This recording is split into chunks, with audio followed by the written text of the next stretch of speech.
Greetings, community. Remember to subscribe to our channel. So there's 3 things I believe in. I believe in dressing really well, I believe in maths and science, and I believe in engaging. Today, I'm speaking to Lesego Maphanga. How are you? I'm good. How are you doing? You look good. You look stunning. Oh, look at you. Drop dead. I look at the shoes. Perfect. Wow. Lesego, Mr. South Africa. What year was it? Yo, it's been a while now. I think maybe like 2015, maybe. Really? It's been a minute, yeah. Industrial engineer? Industrial engineer for life. Talk show host? Talk show host, yeah. Radio presenter? Radio presenter, 100%. On a corporate mission? Hard, by fire, by force, we're moving forward, aggressively so. What do you consider to be the makings of a good leader? I want to say determination, but I think it's more than that. It's resilience, but I think it's resilience on a very deep level. When you know you're meant to be moving forward by fire, by force, and people say that, and I think sometimes they don't quite appreciate the essence of it. I think the makings of good leaders, when I see leaders, is people that move forward regardless of the macro environment, regardless of the micro environment. When you lead in front, you're not scared to take bullets. In fact, you know you're going to take bullets, but you go regardless. And I think to be a leader, you do not have to be strong, but you must be brave. I love that. Vulnerability, you'd say? 100%. Gotta cry when you need to. Now, you've done remarkably well, Lesego. I think when somebody thinks engineer, they don't think about you. No. Nothing about you suggests that you are smart. If it wasn't... I understand where you're coming from, so I don't want to cut you Yeah. off. When people meet you, the first thing they say is, hey, what do you do? And they're like, what do you study? And they're like, oh, did you study like advertising? Did you do marketing? Marketing. And I'm like, no. Nothing wrong with advertising and marketing, Nothing by wrong the with way. that. Nothing wrong with that. My sister's one, she's great. But let's talk about your journey. When did you discover that you're smart? Sure. So for the longest time, I've never been an academic. I've always been a jock. I've always been the athlete. I actually used to be a sprinter. People think I was a rugby player. I wasn't. I was a soccer player. I was a sprinter. I was always a jock. And then in grade 11, just a switch went on. It was just a switch. You're trying to discover what you want to do, what you want to study, which is a mission on its own. To ask any 16-year-old what do you want to do for the rest of your life is a mammoth ask. And a switch just went on. And a switch said, you know what, I want to become an engineer. I think this is cool. Did you want to become an engineer or did you want to become an industrial engineer?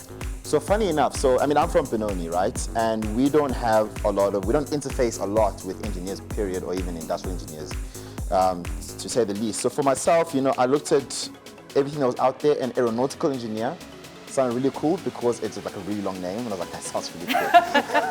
So when I woke up, I was an aeronautical engineer. Yeah. That's literally the only reason I wanted to study it, and it was plain. So I was like, okay, cool, let's do it. Oh, wow. And my academic journey pretty much started, I remember, June grade 11.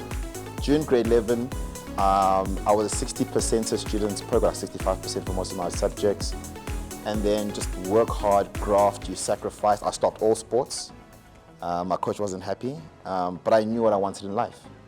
And I knew that there'd be fallouts. Parents weren't happy because you're doing so well in sports, etc. But I said this is what I wanted to do, and then just a year and a half later, distinctions just pretty much popped out. And then I got bursaries, went to University of Pretoria, and the rest was history. Wow. What would you describe as a great industrial engineer? Or what is industrial engineering to begin with, to anybody who does not know what industrial engineering is? An industrial engineer is but it's true. A lot of people say this, but it's true. They're problem solvers. And they're problem solvers on a large scale, right? You're a problem solver when it comes to finances. You're a problem solver when it comes to IT. You're a problem solver when it comes to operations. You're a problem solver when it comes to systems. And the reason why I end with systems is because what is a system? A system is when you put in a little organization. A system is when you take IT and you take operations and you take business and you take commerce or income statements and balance sheets and you make all these things work. I love that. Now, typically, industrial engineers are very popular within the FMCG, Yeah. within the 4PLs, never in the banking space. True. I think in the banking, I know they used to go on about Six Sigma. Yeah. And I think the It's intention black was, belt, black yellow belt. white And belt, I imagine that it was all thanks to industrial engineers that we can now get our loans within 3 hours. Somebody looked at the process and said, we gotta do this quicker. Yeah. We gotta reach more people. 100%. You went into the financial institutions. Yes. The Blue Bank. I'm not gonna mention them because they don't pay me. How did you get there? Fascinating story. I had a bursary with a certain company. Since they gave you a bursary, let's name them. Shame. I don't want to because they're not doing so well right now. Okay, no. They're not doing so Thanks well. for the education company. And that's a very good, it was my very, I don't want to say the first one, it was a very important life lesson in that no path is ever straight. So I had a bursary with a certain company and they funded me right up until my honors year. And in honors year, they called us all in and they said, listen guys, sorry, the company's not making any money. We're dropping everybody. Wow. So you can imagine my honors year, I'm about to register and I'm just like, no How? bursary, no. I'm like, what must happen now? Yeah. And luckily I spoke to my dean and the dean really understood because there's a bunch of us and he said, no guys, just register and then throughout the year, just make a plan. Oh, wow. So that was. And this was the University of Pretoria? University of Pretoria, yeah, Oh, in my wow. final year. That dean, in what year? In final year.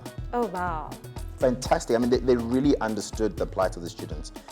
And, I love that. And I don't dwell too much, but essentially there was a careers evening and I went to a whole bunch of presentations and I went to the Blue Bank and I really resonated. I resonated. And I remember, I'm from Benoni.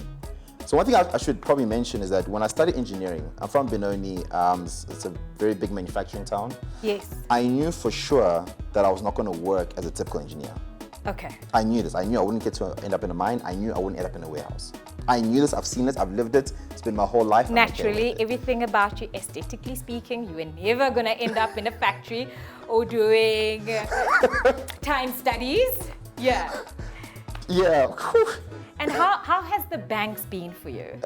So the banks have been good, but I don't want to cut the story. But Yeah. essentially, I went there and it was essentially a presentation about graduate programs. Yeah. And I went there and I went to the graduate manager. I said, hi, ma'am. Her name is Vanessa Ogier, fantastic woman. I said, no offense, I'm not looking for a graduate program. I'm not quite there right now. Oh, wow. I'm in my honors year. I need a project and I need a sponsor. Oh, wow. So can I please work for you for free? What? Just so I can get my qualification. What? That is what I said. And then she looked at me and she went, send me your CV, send me your marks. And I sent everything. And she said, cool, I like what you're doing. Come through for the internship. I went for the internship. And the internship was during the winter holidays, 4 weeks. And then after that, Khomoto Molabu, the CIO of the Blue Bank right now, he said, come on board and let's work. And that's literally how I ended up in the But how did the CIO identify you? Did you do something spectacular? Did you get a project that challenged you to interact with people at that level? I mean, you were young. Yeah. You know what it is, and sometimes it comes off as really corny because we keep saying these things, but I think at certain stages it makes sense. You work hard, you graft. And if people say do project 1, you do project 1, 2, and 3. Stick your nose where it doesn't belong and just offer help. Because at that stage, really, what did I have to lose? And I really wanted to learn as much as I could. Because for me, I just wanted to learn this much. In my mind, I'm going back to school and then I need to apply for a job. So I wanted to get as much enrichment and understand as much of the system as I could. And financial services, it's a huge system. Mm-hmm. It's massive. And you just craft. But again, I'm from Benoni, right? And us Benoni boys, the one thing we know is just craft. You know, if you're from Benoni, shout out. He said Benoni 4 times since he got here. I love my hometown. Love my hometown. You've assumed many roles, but the one I'm particularly excited about because Ate Nkosi mentioned it as one of a product owner. Yeah. What the hell is a product owner? The best way I can describe a product owner is that you are the CEO of your product.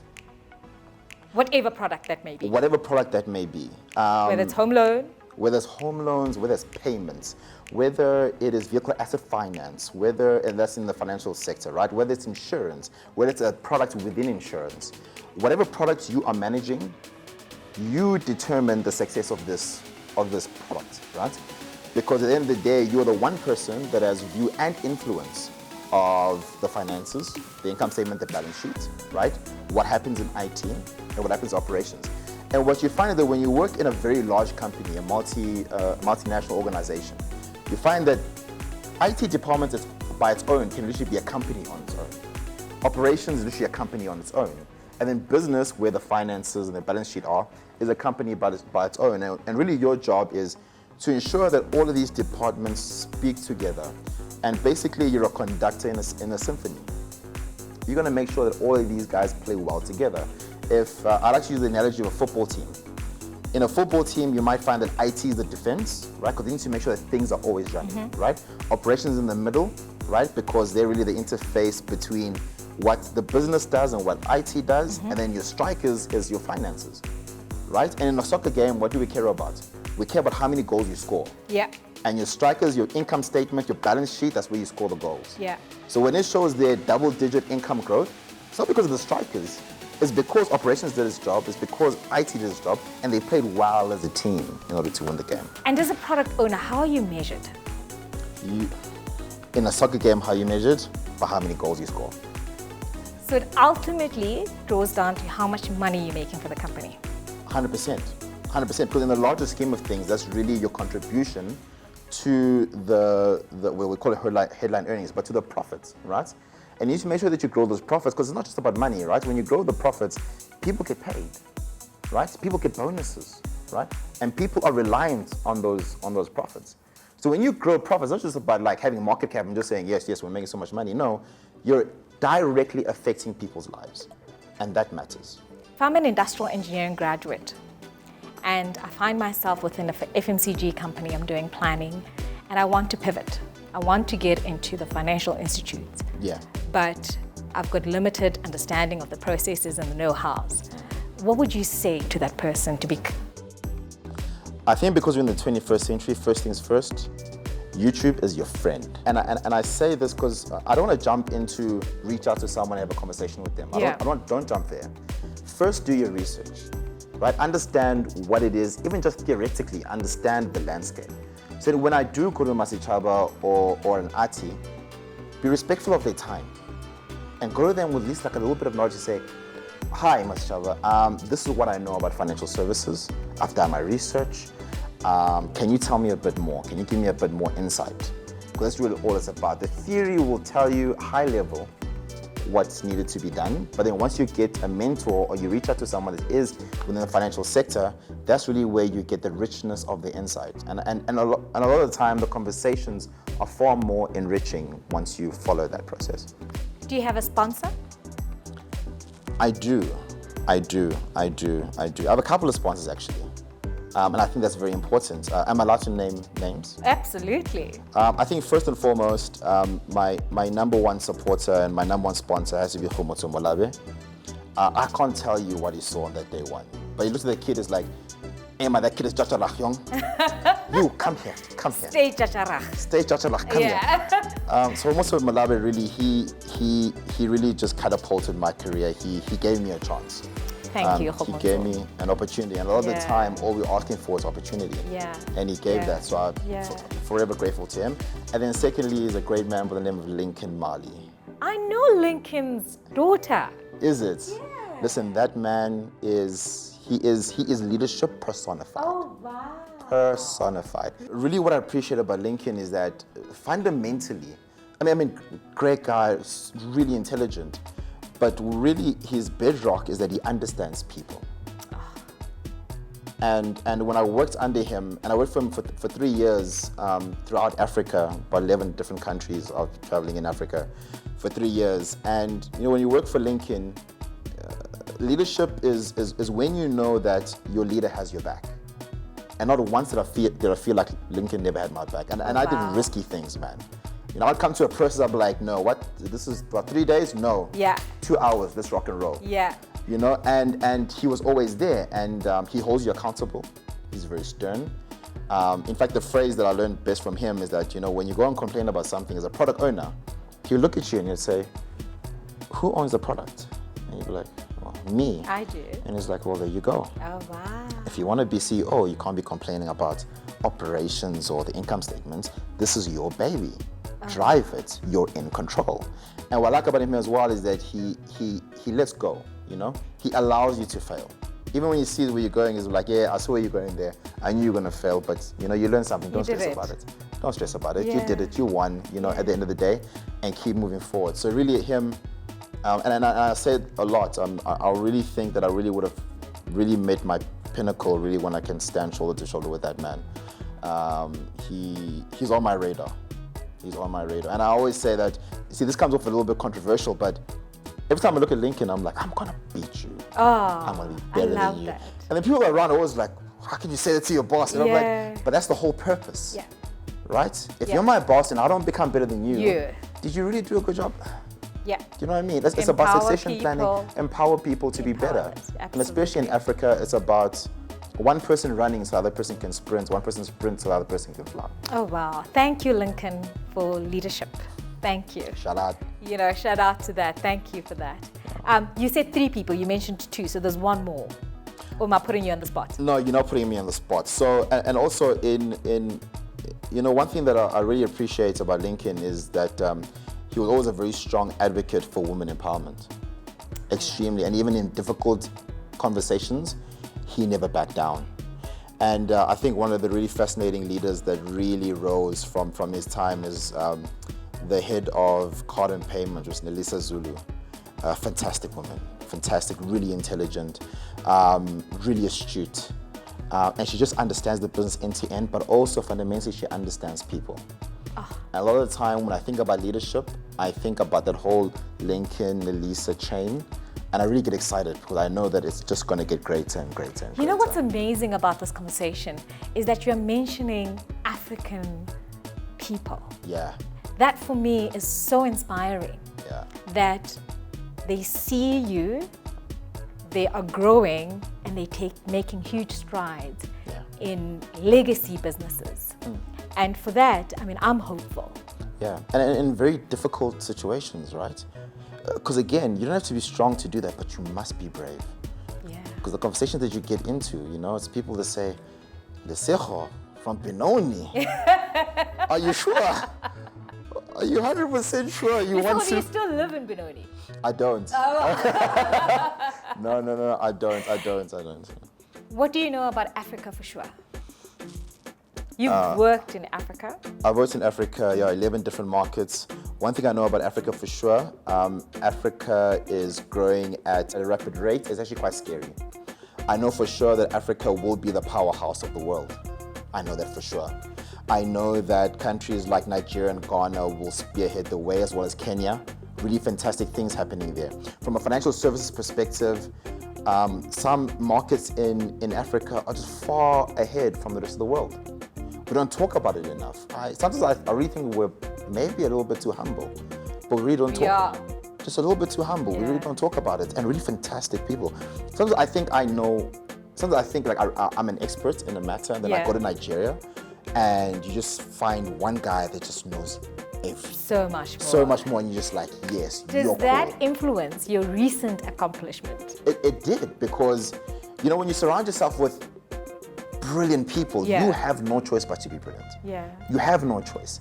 And also just from the humble beginnings, you draw from that. And then you just like, well, in that case, they just take over the world then. I know that recently you celebrated getting a certificate from a particular school. Shout out Oxford. Tell me about that. So every year I always tell everybody, every year study something. Never let a year go by without you using that study budget. There's a budget for it, so use it to grow yourself. And this year, with lockdown and everything happening, I thought to myself, wow, how am I going to do this? But then I thought about it intuitively. Had it been 2 years back, for me to go to Oxford would have been too expensive because I need to now travel there, stay there, etc. But now everything's online, and I looked at the fees, they were significantly cheaper, And I went to the guys and I really substantiated for it because I said my next development, my next phase of development is in leadership. So I studied leadership at Oxford, State Business School, and just a couple of weeks ago they delivered the certificate. And it was trending everywhere, but I love that. Not certificate, certificate. Oh. And I got that. Did that journey affirm you? It really did. It really did. Because I was definitely far more confident.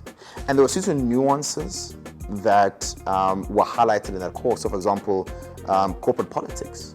People don't like talking about it. And it was a subject there. And we really went through it rigorously, and the lectures were brilliant. And they did not shy away from the fact that there are corporate politics, right? There is conscious and unconscious bias. I think a lot of the time in corporates we'll fall back on unconscious, but I think most of the biases are actually quite conscious. And how to navigate those, because people are people. People are flawed. True story. Right? You might find there's another jock who just wants males around him. Yeah. And he feels comfortable. That's his bias. But how do you work around that? And how do you influence that to make sure that changes? So it definitely affirmed me in a lot of my own personal beliefs and driving them forward, because now it's not just about my personal experience or what I think is wrong, but from an academic perspective, I can say, yeah, well, listen, step 1, 2, 3, 4, 5, academically, this is why it's wrong. And then on top of that, to affirm it, my own insights, being black and in South Africa, this is also why it's wrong. And therefore, this is why things need to change. Well, I think you're going to be so easy to place now. What's next? That's a very interesting question, because I'm never shy to say it. My long-term goal is to become the CEO of a financial services organization. Insurance or bank? Bank. Digital banking or traditional banking? The entire thing. Are you an entrepreneur? I am not entrepreneur, but I'm an intrapreneur.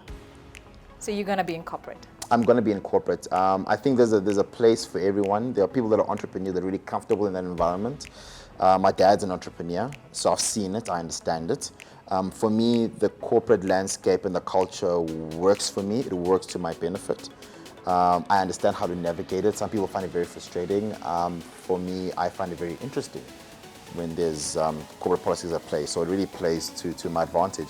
And really, fundamentally, I want to be at a place of significant influence, because once you're a CEO of a financial service organization, you are at the spearhead of the economy.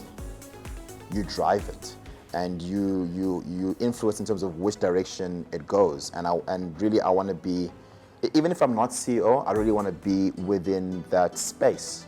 I want to take up spaces. You should take up space. And for an African child, I think taking up space is fundamental, because we dictate our own futures. I don't want to sit back and just be like, oh my gosh, the economy is tanking. No. You got to be driving it. You got to project, oh, is it about to tank? No. What do we do in order to make sure that doesn't happen? I love that. Thank you so much, Lesego. And having all that in mind, I'm going to pose a challenge to you. As a black female entrepreneur, I'm the highest risk to banks. Yeah. I pay the highest interest rates. So the cost of doing business with me is significantly higher than doing that with a white male or black male. That's the reality. Yeah. I cannot get guarantees because I don't come from a silver spoon. Therefore, I can't accelerate. There isn't enough products aimed at black women when 2/3 of the country you live in is below the ages of 25. In my 10 years, I've employed over 52 graduates. The bank has never seen me as the obvious choice. I challenge you to go back to corporate. Yes. And say we have to rethink our relationship with black women businesses. Yes. I accept. Thank you. I'm looking forward to amazing products that particularly look at women. You have my word. Thank you. Thank you. Thank you so much.